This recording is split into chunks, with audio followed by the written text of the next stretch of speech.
bars in a rave. Man, I go hard, less than 10. Hello, good evening, listeners, one and all. Welcome back to your weekly edition of TG. It's your boy SV Carbaholic on hosting duty, and I'm glad to say reunited, joined by my big brother Shabs. What's happening, bro? Still on mute. Yeah, man. I'm all good. Yeah. Been lying low, had to deal with certain matters and certain affairs. So I've been off the grid, but I'm back. Bro. I'm back to commentate on this damn club. Yeah, bro. We know how life gets, man. Trust me, this country wants to finish us, bro. So we gotta do what we can. You gotta take the rough with the smooth. Life is what life is, man. But yeah, I'll be honest with you. Listen, the only reason I'm doing these pods is because I'm obligated. Right now, I don't even want to talk about Arsenal. I'm not wanting to talk about Arsenal for the last few months. But listen, I know the streets need it. We got a loyal fan base who love our content and who love what we put out. So we really appreciate you guys for being here with us through good and bad times. I know it's not been great these last few months, but you stick with us regardless. So we really, really appreciate that. We are going to get straight into it. Obviously, we have just come off the back of advancing through to the quarterfinals. So maybe I should be a bit more jovial. We beat PSV, I believe, 9-3 on aggregate. Hilarious result over the course of the two legs, I'd say. And obviously, we are awaiting the winner of what will likely be Atletico versus Real Madrid in the quarterfinal. So a really exciting glamour tie to look forward to, regardless of who we potentially draw. In fact, let me start with that, Shabs. You know, because there was a little bit of discourse in the chat while the game was going on, debating who we'd like between Real Madrid versus Atletico Madrid, weighing up the pros and cons. I know some were saying they feel we'd have a better chance against Real Madrid because they're more likely to open up, even though they have the devastating attack. They have the best attack in world football, right? So they have the ability to hurt anyone and potentially kill us, let's be honest, in transition. And there's also Atletico, who, let's be honest, if we end up facing them, this might be a horror show of a quarterfinal. It might be one of the most boring quarterfinals potentially of the lot. A lot of haram ball on display. But let's also be honest, Atletico do have match winners up top as well. Griezmann, Alvarez has been in great form this season. Correa, Simeone, Son. So they have some potentially very dangerous players in attack as well. So let me come to you. Who, if I gun to your head, who would you like to play between Real or Atleti? I'm running from the grand, bro. Yeah. I'm running for the grand, bro. I'm not trying to see Real Madrid. Yeah. You Atleti, 100%, bro. Okay. 100%, because Real could blaze our socks off if they feel like it. I know they have moments where they're on bullshit. I'm not saying they're invincible. Far from it. But this current Arsenal side as well, yeah, without a proper striker presence, yeah, to go up against Real Madrid, listen, I'm not. Nah. If we had Saka, Havertz, not because I rate Havertz and think he's amazing, but if we had Saka, if we had Havertz, who I think could still offer some use, and Jesus, available, I'd say bring on. Well, I think the talk is Saka will be available. They're saying he's back after the international break, so he will be available for those games. If so it'll be interesting. But yeah, I hear the arguments. Whilst we could hurt Real Madrid, they could do some devastating damage to us. Whereas obviously Simeone and Arteta, they would bore those two-legged ties to death. It might end up going to, Yeah, it's a much closer contest in my view because of the way that both managers set up. It would be a horrible two-leg tie.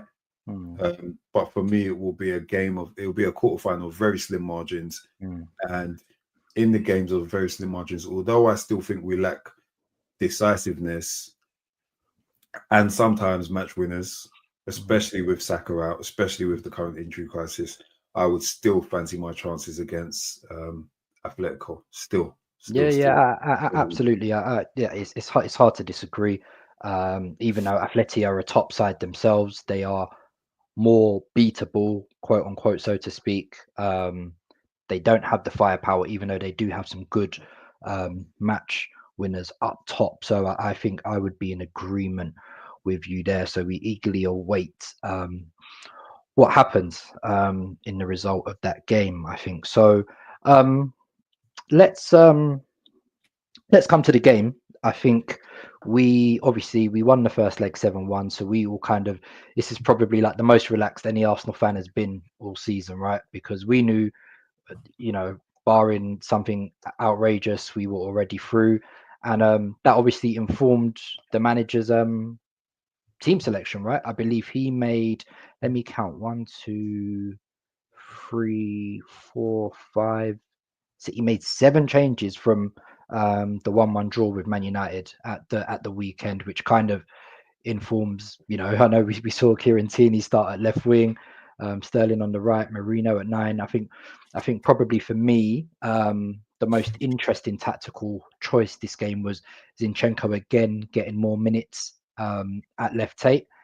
Or actually no, I think it was right 8, but basically he was playing in midfield, not inverted. He was playing proper midfield, and it was him who opened the scoring really early on with a really nice, well struck shot from outside the box. So before we talk about certain individuals, just what was your initial thoughts on the lineup? Obviously, me personally, I was happy. Like I would have liked Rice and Gabriel to be rested as well, but I guess we didn't have maybe enough bodies overall. If like maybe a Tomiyasu or someone else was available, maybe we could have done a bit more. But yeah, what were your thoughts on the lineup?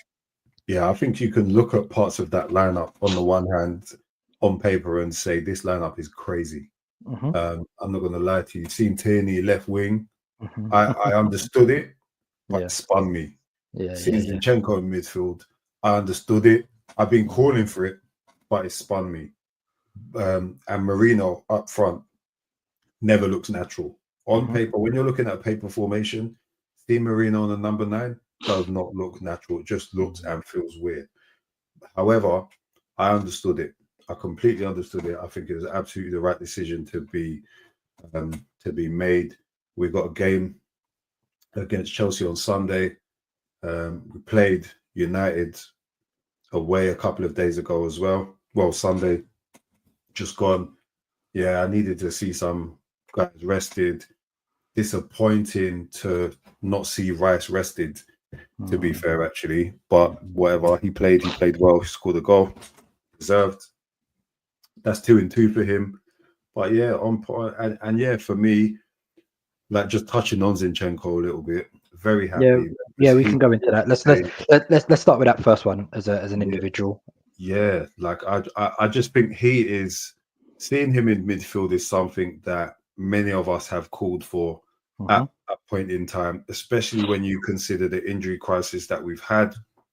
It's really frustrating that although on the one hand you could say Arteta's been really unfortunate, on the other hand, this is his design. In terms of the composition of this squad, he can have no excuses. And to use your analogy, which I really like as well, he made the sandwich. He can't complain about the taste. So what I have hoped for to see from Arteta over the course of this season is an ability to adapt and an ability to try things. I think he's taken too long to try things. I think Zinchenko in midfield is something that he could and should have tried from a really long time ago. And not to say that his overall performance today pulled up trees. I think he was decent. I think he had a solid game, and it was really topped off by the goal. But I don't think he was absolutely amazing. But I think he's someone who is technically proficient. He's capable. You could argue whether he would last 90 minutes in midfield, especially in more intensive games in the Premier League. But there's another argument to say, well, he has the potential to offer a lot more than some of the displays that we have seen on show this season in midfield. So why has the coach not tried it sooner? You know what I mean?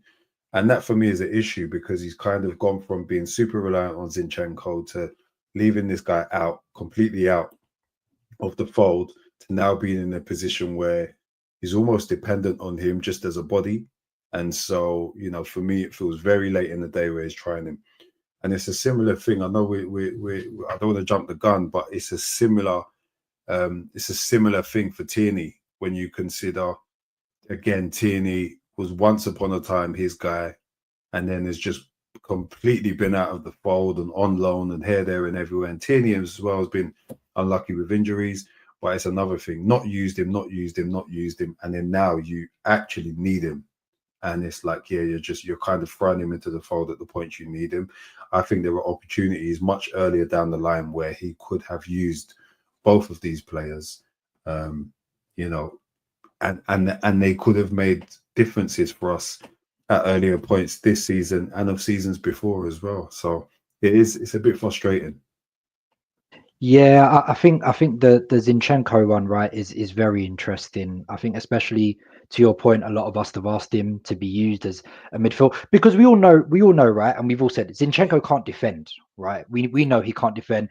It's no news to anybody that he can't defend. But let's be honest, we never signed him for his ability to defend anyway, right? We signed him because of his ability to effectively help us get up the pitch, effectively break lines, be a technical, secure player who can help us progress, who can pop up in different zones. And I'm like, if he could do it from left back and he became a liability there where we didn't want to rely on him, why not use him further up the pitch? I think it makes a bit of sense to me. And obviously we spoke about, when, he has his initial setup, but we've lost key pillars of that initial setup. So learn to tweak a bit, maybe we don't invert fullbacks here or there. Maybe we keep certain wide and we progress through the middle, or we do a little bit different. So it was, it's a bit annoying to me that it's now like March and this is when we're seeing Zinchenko in midfield. And I'm like, I think we could have seen him earlier. Obviously, I take your Tierney point, but I think Tierney's probably a bit more extreme because that brother's been injured so much to the point where, like, I think,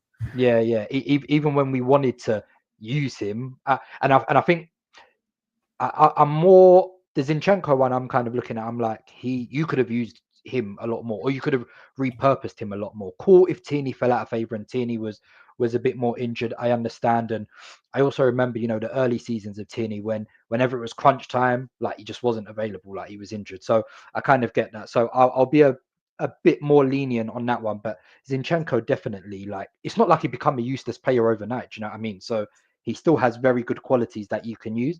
And especially in a squad which is lacking some of those qualities in the midfield, it was a bit annoying that he wasn't used enough, in my opinion. So it will be interesting to see what happens in the quarterfinals, especially depending on who we get, because I think we spoke in the chat that it's not ideal seeing either Partey or Jorginho against Real Madrid in transition. Do you know what I mean? So I think Jorginho, you could see it's definitely starting to leave him a bit now. Like he was, the first goal they ran off him, that PSV scored tonight, they ran off the back of him. We know he doesn't have the athleticism to stop it.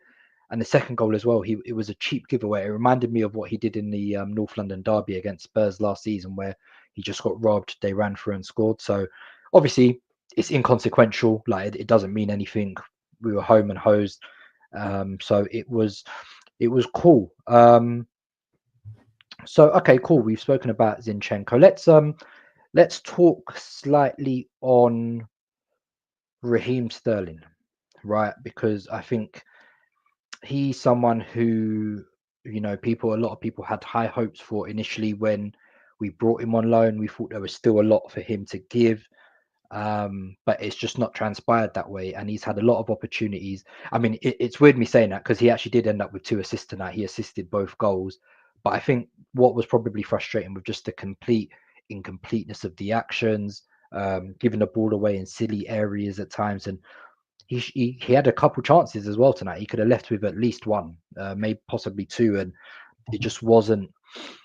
It does look like, the phrase that the football is leaving him, or is very close to leaving him. So, I can't see him getting many more starts this season, especially if Saka returns. Martinelli's just recently come back now, so I don't think we're going to have many more dead rubbers like this, right? So, what was your assessment of his overall performance this evening? So I can't lie to you. I think this is probably his best game in an Arsenal shirt, to be honest with you. I think with Raheem, you can see like physically he's a long way off his level. And when we think about peak Raheem Sterling, what he would do, how he would keep, he's the type of midfield winger attacker who would really stress his opposition because his movement was constant. He was quick. His movements are sharp, hand-eye coordination as well, foot speed, all of these different things. He was just very, very, very complete, so to say. He's a long way off that in terms of physicality. I watch him play and I can still see like he's a player who's still, for me, he's got a good reading of the game. He still understands he's finding himself in the right positions. He's got an understanding of the game.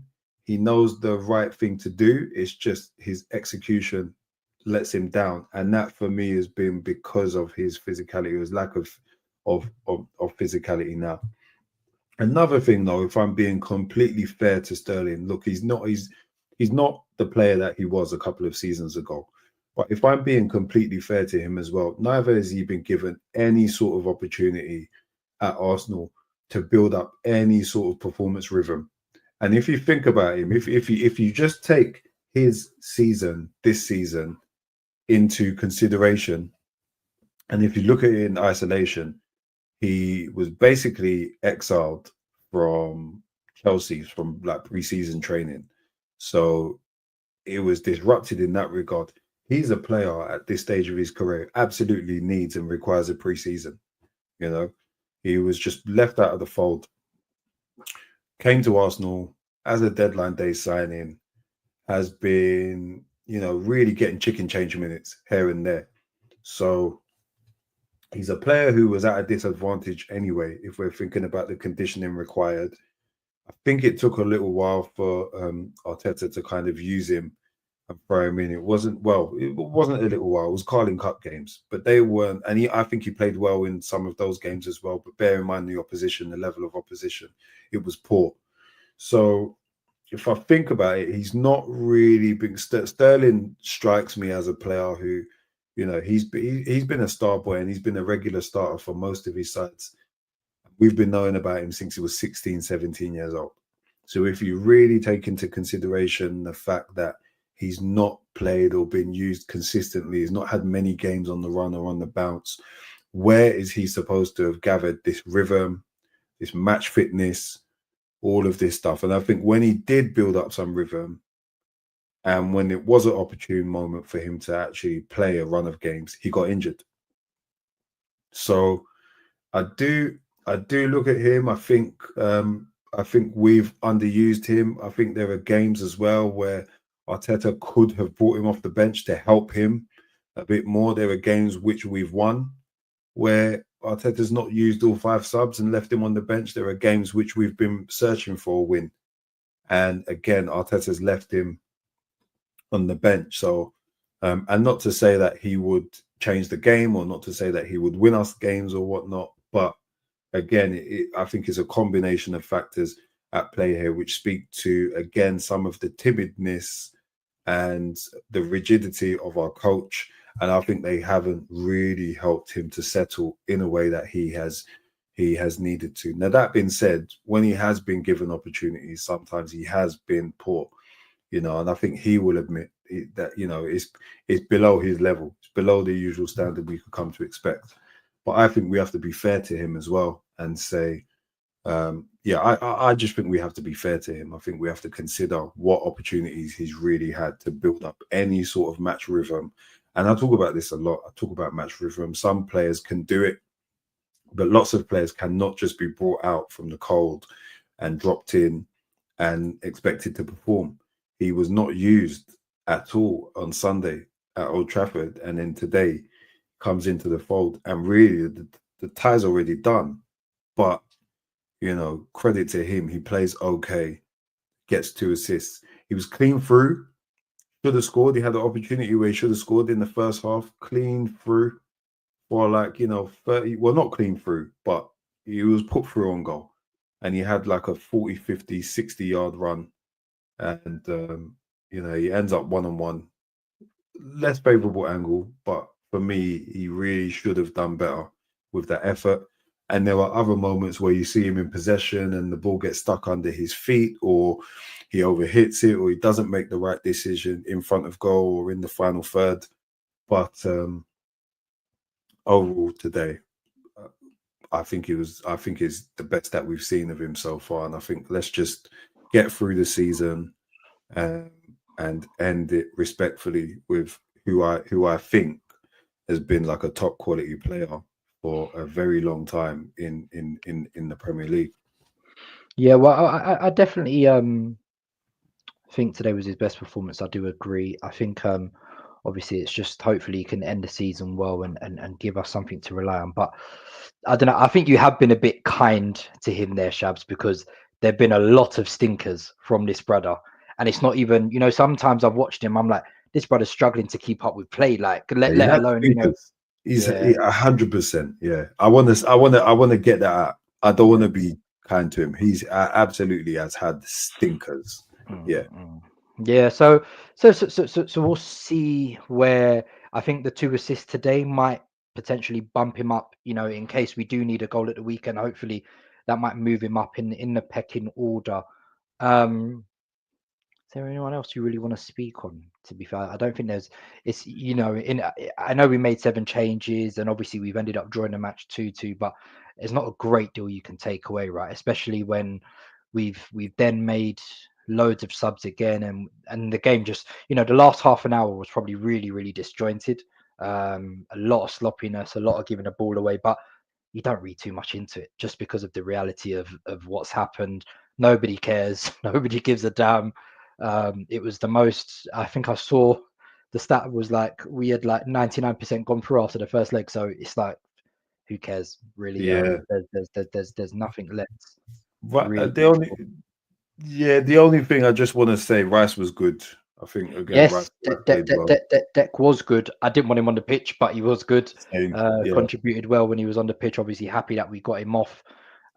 He did pick up a yellow, I think, just before he got subbed, but I don't think that impacts. Hopefully, it doesn't impact any quarterfinal, right? I know Martinelli and Timber came on, and they were a booking away from missing the first leg of the quarters if they did get booked, but neither of them got booked. So, I think we're okay there.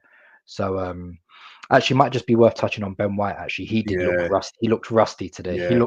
You could tell this is someone who's had knee surgery and who's been out for a while. He did not look sharp at all. I think he got beaten a few times. He was a bit loose, but with him, you can understand, right? That brother's missed almost 4 months of football. Do you know what I mean? So after knee surgery, so it is what it is. Yeah, same. I think it was the perfect time to kind of ease him back as well. A really good game for him to play, really low stakes, give him an opportunity to get some minutes under the legs. He got forward, had that shot. I couldn't believe it was him who cut inside off his left and tried to slap it. I thought, oh, Benny Blanco, you're back, yeah. But yeah, it was to be fair, it was an uneventful, unremarkable game for him. I'm just glad that he saw it through without any major incident or injury. Can't really say he was massively at fault for any of the goals we did concede, apart from he looked rusty, but not poor, if that makes sense. Yeah, like, in terms of like his actions on the football, he just looked like a player who hasn't played at a high level for 4 months. Yeah. That's it. But no, it's just He'll get it back. But it was just encouraging to see him. 100%. Like you said, it's a low stakes game. He needs minutes. He gets a run out. I just really hope he's okay, and I hope he hasn't lost much after the knee surgery. We saw how the knee surgeries have affected Gabriel Jesus, right? So, and Ben White's a very, very athletic defender. So I'm hoping it's just a case of rust, and he'll get back up to full speed. Great. Okay. What I want to talk on, because I don't think we've actually mentioned it since obviously we saw the links previously, but we have now hired a new director of football. We know that Andrea Berta will be Arsenal's sporting director. Come and obviously, I think it's been announced, but the club have yet to make it official. But we know it's going to happen. So it's just a matter of waiting for the announcement. Do you have any immediate thoughts on the guy himself, his work, and how you think he will adjust to Arsenal? Because it's a very different environment from Atletico. Yeah, I do, and I'm going to keep it a buck. Berta is not someone that I knew prior to a couple of weeks ago, or a couple of months ago, I'd say. Obviously, I knew Atletico, the business dealings they had done, and all of that.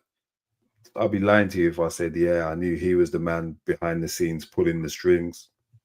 But obviously, true TG style, we heard links. Man went into a rabbit hole, finding out all I could find out about him, researching his work, what he's done, what some of his successes are, what some of his supposed failings or shortcomings have been. I think it's hard to kind of nail it down to one thing because, to be fair, being a man behind the scenes is really difficult to know which bits you attribute to him and which bits you attribute to other factors, other players in the boardroom, other players in the leadership structure, which bits are him and which bits are the coach. So unless they're insiders, no one can really tell you that. But what I tell you, the things that I have come to learn that I am encouraged by is the fact that he has a scouting background. Yeah. So what I am expecting is that his identification of talent is going to be very good. Now, Edu, we all know who he was as a player. Whatnot, started off as our technical director, then got promotion and moved on to bigger things. Edu doesn't have that scouting background, so although he played the game himself and will have an appreciation on that in that regard, being a scout is different. Being a scout when you're in charge of recruitment, I think, is different. It remains to be seen if he will use that scouting lens in a way which really pushes things through for us. But I like that. It means that someone who is influential in players incoming and outgoing, but also will play a key role in the identification of players. Yeah, it means that for me, I'm expecting the foundation to be strong in terms of earmarking and kind of signaling out key attributes, key things that we need from players. And in terms of his profiling of players that he brought to, or I can't say that he brought, but in terms of the profile of players that moved to Atletico during his time there, I think there were some very astute signings. There were some very good buys. Atletico are a club that operate differently to Barcelona. They operate differently to Real Madrid. They cannot faff around with money because they ain't got it like that. So they have to be shrewd. They have to be savvy. The reason why they have been able to splash big at times is because they have been shrewd with business dealings, both in terms of incomings and outgoings. So that's something that I really like. I like the fact that he's driven a hard bargain for player sales. He's been able to do that. That matters. And, we always talk about as well, what we say, Arsenal aren't that club, considering that we don't go all out and sign players for mega money. I've never really understood. I've always struggled to understand why we don't sometimes acquire players for the short-term gain with the purpose of really making a flip. And we talk about this a lot. Sometimes you can see that a player is talented. It's not that we want him to cut through at our club, but you can see a player is talented. You can acquire him for a reasonable fee, knowing that if you give him opportunities and exposure over a year, 2 years, 3 years, you can flip him. And the business that they've done, examples, the business that they've done on Cunha, really fantastic example of that. Rodri, another fantastic example. They signed Rodri for 20 mil. Partey was a bit different because release clause thing, but again, like Partey is a player that they signed for next to nothing. It's still a flip. Max value, max value. He gets criticized for Joao Felix, that deal. He gets criticized for it. Again, we don't know if it was a club decision or whatnot, but they spent so much money on him. Considering they spent so much money on him, and it was money that they reinvested really from the sale of Griezmann, who's also back at the club.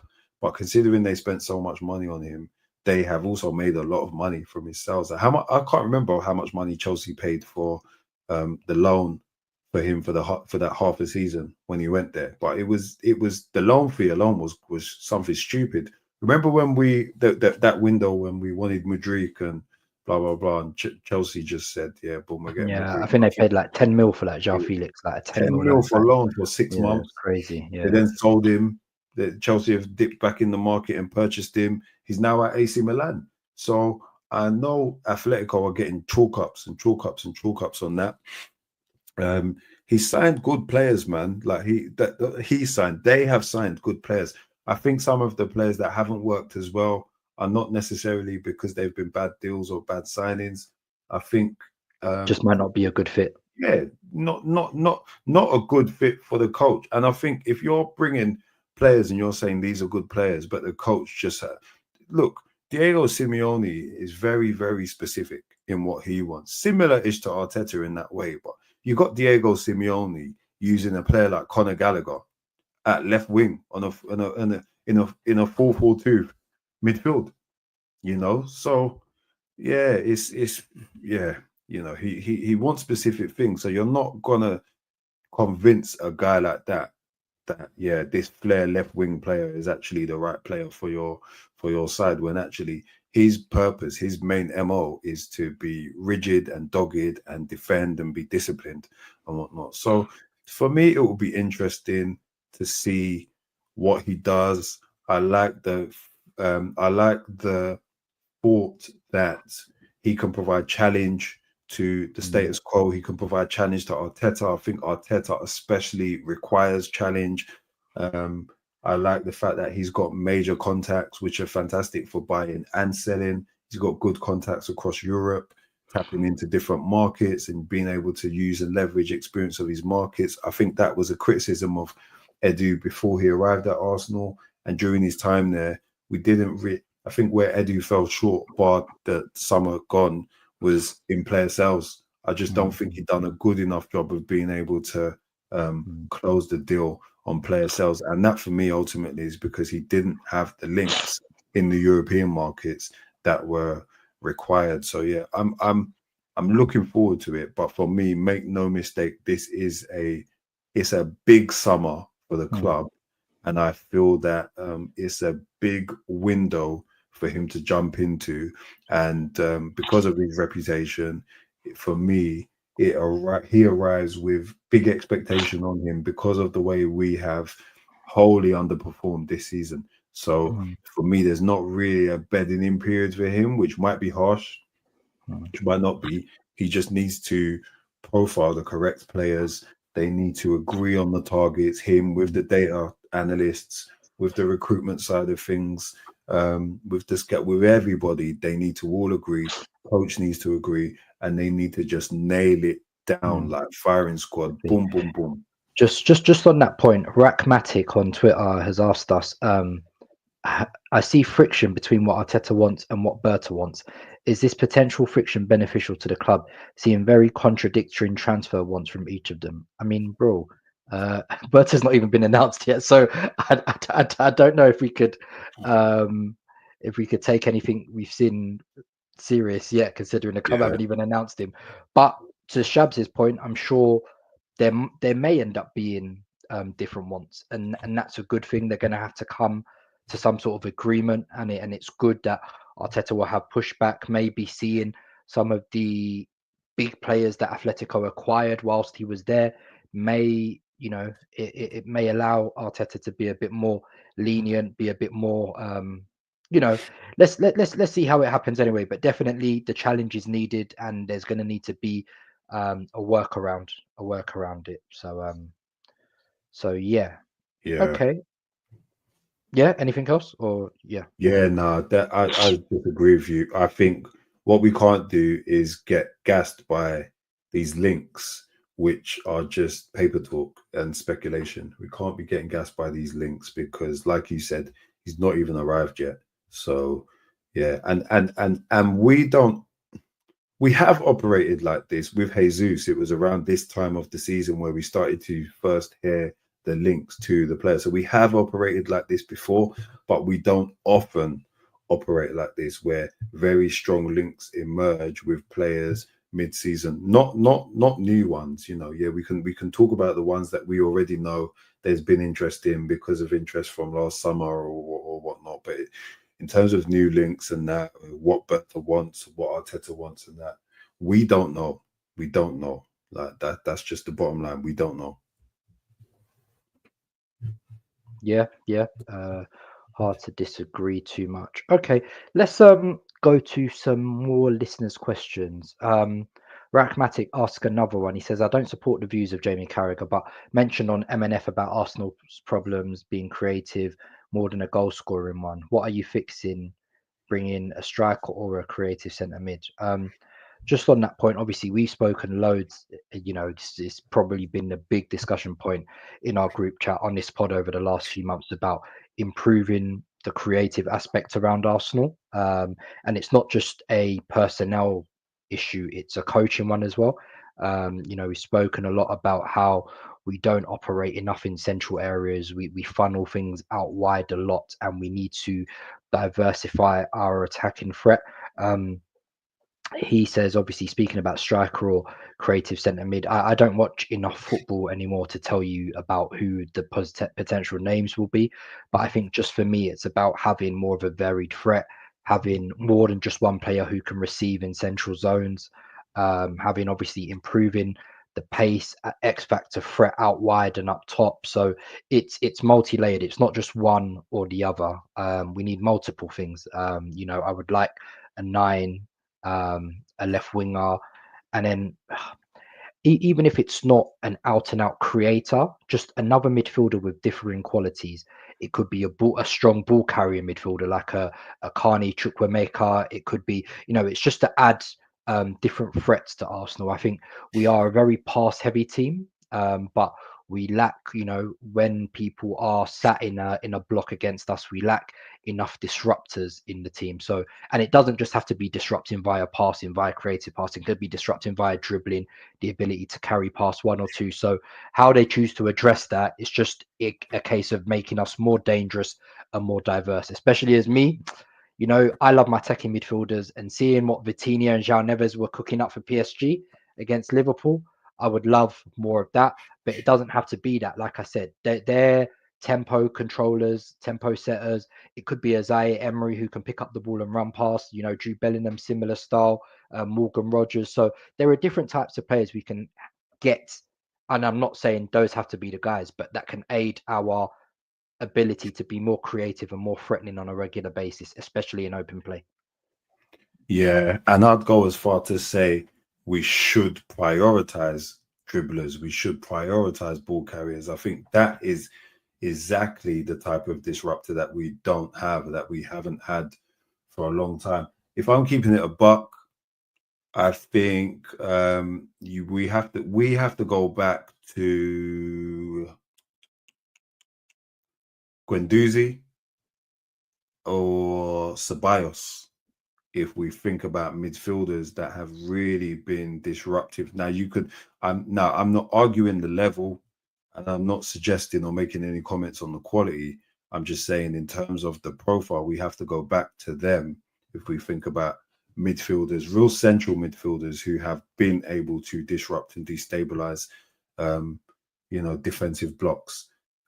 Smith Rowe to an extent, but Smith Rowe wasn't used often enough. He wasn't used as often as he should have been used in central spaces. So yeah, we have to go back a while ago to really think about and nail down and bottom out the types of midfielders. Now, there are lots of players on the market. There are players who have moved. There are players like who moved last summer.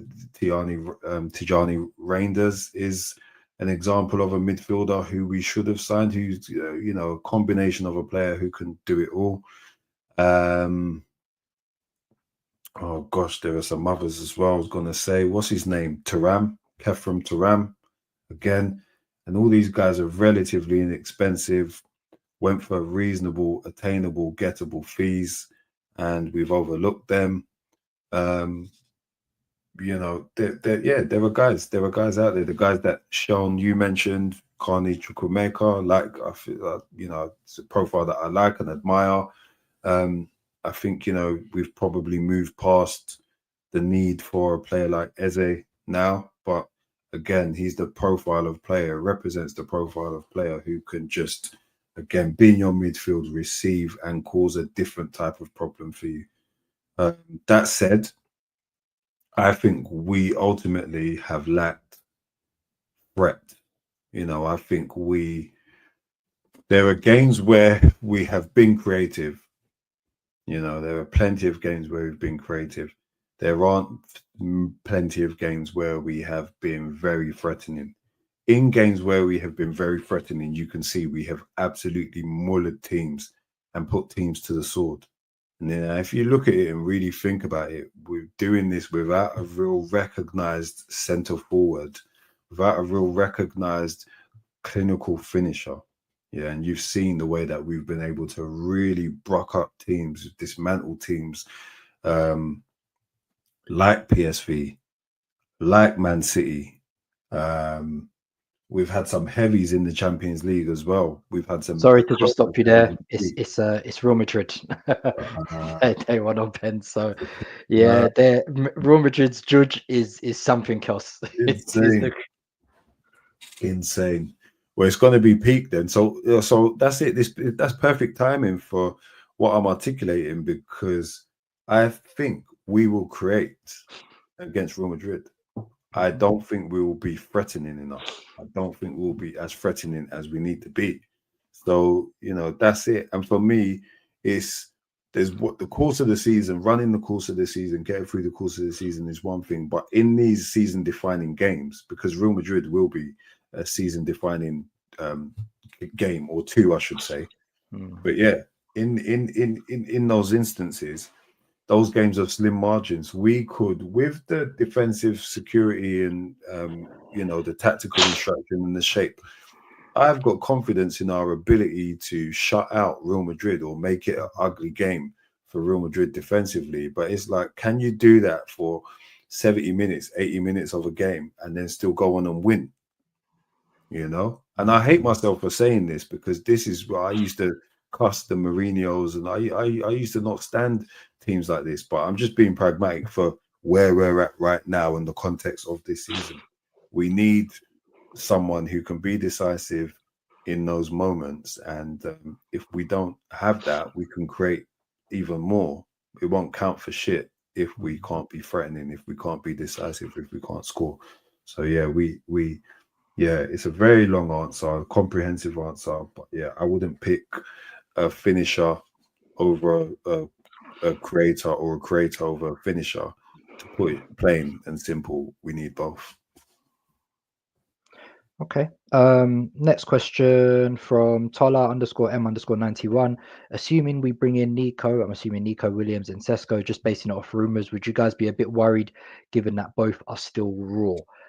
So my take on this is that basically, unless we're going to sign Isak, which I don't think is going to happen, if honest opinion, I think any possible player we sign is going to have question marks over their heads. There's not going to be any ready-made guys that you're going to get that you're going to be like, let's go and get him. Well, we could have tried to bid for Barrett Scalia in Jan. We chose not to. Do you know what I mean? So anyone else we try to bid for, they're going to have question marks over their head. There's not going to be very ready-made options. But, you can, to the point with these guys, they can contribute, but you're going to have to, they're not going to be the finished article right now. So the question you're asking is if we can still achieve our goals with them. And the answer to that, it depends how quickly these guys get up to speed as well. So Sesko and Nico, I think people would definitely have question marks, but I think there's also a lot of potential upside with them. Like I said, if you want Isak, you're going to have to pay through the nose. And part of me, as much as I love the player, just doesn't want me to do it because I just feel like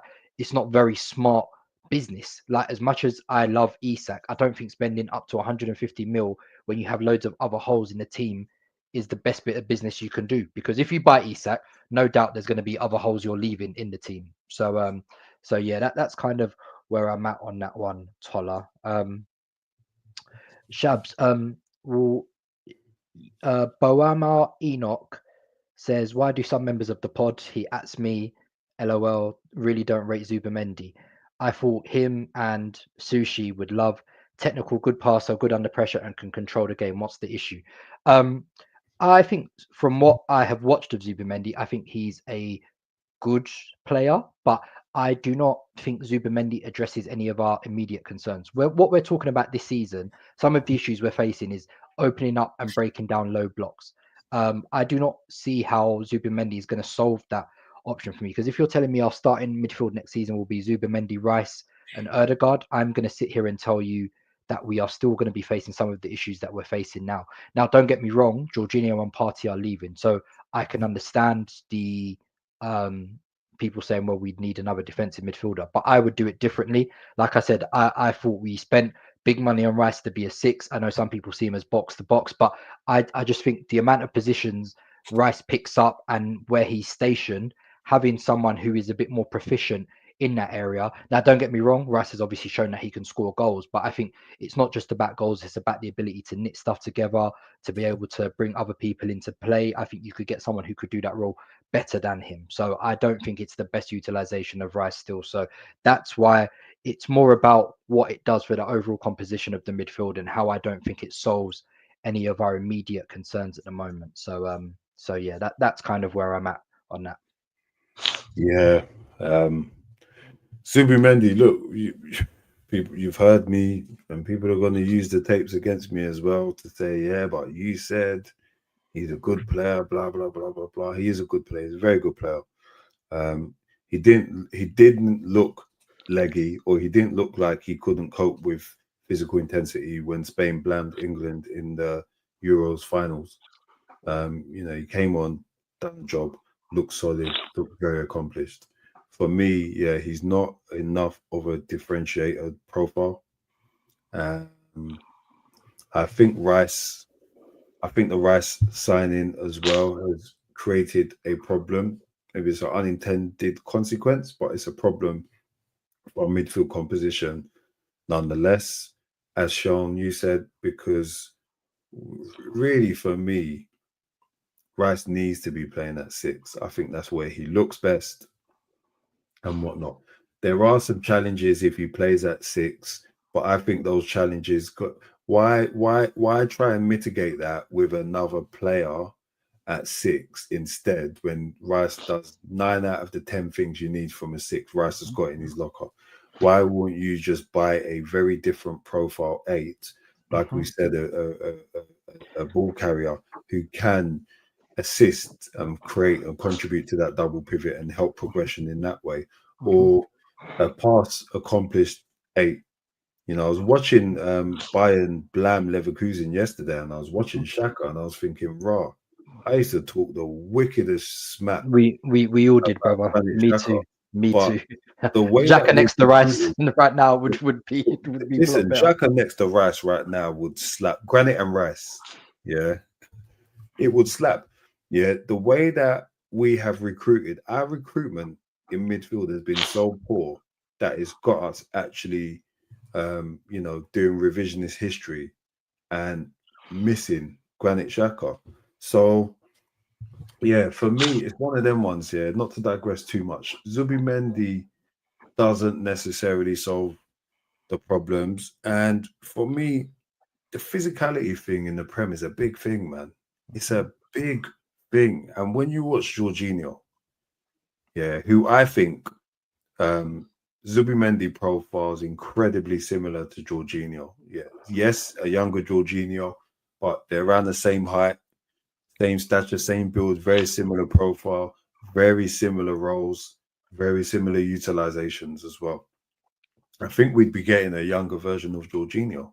I think in some game states would be absolutely fantastic.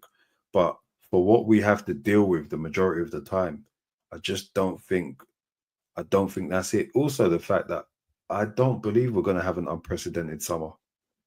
Don't think that's the case. I think I'll believe it when I see it, bro. Yeah, well, our resources No. I believe we have resources. I just don't trust us to do what we need to do. Yeah, Is more my thing. Yeah, fair enough. Well, so when I say our resources are going to be limited, yeah, let me rephrase that. Yeah, the money is there. Well, I've just read we've got 103 million pounds so far in prize money from the Champions League this season. There is money there, brother, and there's money, and we met so many PSR requirements last summer as well. There is a lot of scope to spend. Bearing in mind, we didn't spend a lot last summer. We didn't spend in Jan. We've got you basically from a position of strength you had where we had that Rice Havertz Timber window. We've not really pushed on from there. So really and truthfully, you need another big one. So not at all. Yeah. So yeah. And I think part again. When I look at what the biggest need in our midfield is, it's not at 6. I think we could get away with a season of being relatively light or lighter on the ground, even with Partey and Jorginho going out. I think we could get away with it. What we absolutely cannot get away with in this midfield for this Arsenal is another season where we have not once and for all solved the problem of left 8. Yeah. We have to solve this problem. We have to nail it this summer. Now, I don't think we will, but we absolutely have to, man. Kai Havertz, that was wrong. Marino, that is wrong. Yep. So I think they've just got to get it right. They have to get it right. So yeah, we will be watching with keen eyes, and I think obviously a lot of people are saying that there's going to be they will be judging very heavily next season based on what we do this summer. So I think Arteta's had a lot of time now, and I think obviously this is the first season where we've really taken a step back under him. So I think people will give him the summer to see what we can do, and they will judge harshly next season. So fingers crossed, we're in a position to do better next season. We have better players, we have better luck with fitness, but more important, we see something a bit more coherent consistently on the field as well. So Shabs, my brother, I think we're going to leave it there. Listeners, thank you very much. Hope you enjoyed. We do have Real Madrid in the quarterfinals. Pack your bag. Someone needs to summon the spirit of Thierry Henry in the Bernabeu. We have only played them in that 06 tie in our history, so we actually have a positive record against Real Madrid.